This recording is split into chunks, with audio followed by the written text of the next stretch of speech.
مرتضی جلیلی. Arrangement by علیرضا زنگی.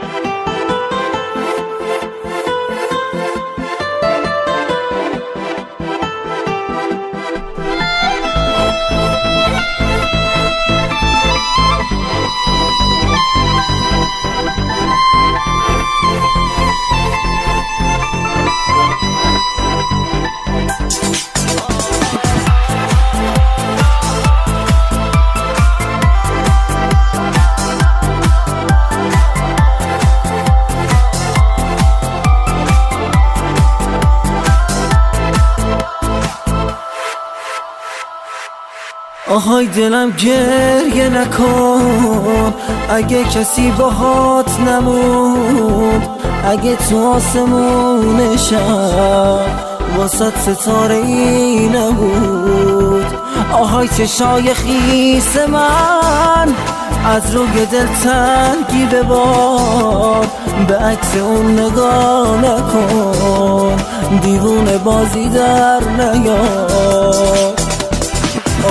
آسمون ببین چه سرد و تیر است بی تو برگرد. این دلم چه روزایی رو با یاد تو سر کرد.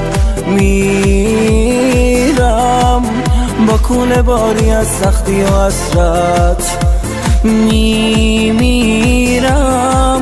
برگرد.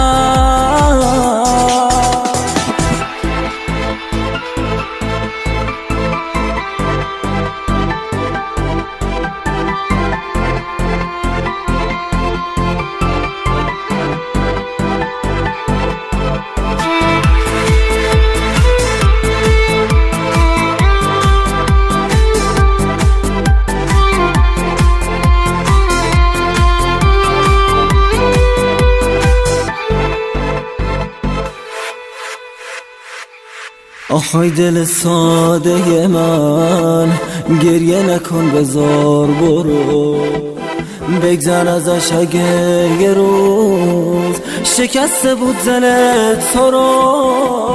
تموم خاطرات من با حس بودنت خوشه، آخر نبودنت منو یه شب با گریه میکشه. آسمون ببین چه سرد و تیر است بی تو برگرد. این دلم چه روزایی رو با یاد تو سر کرد.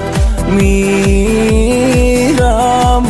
با کوله باری از سختی و حسرت، میمیرم برگرد.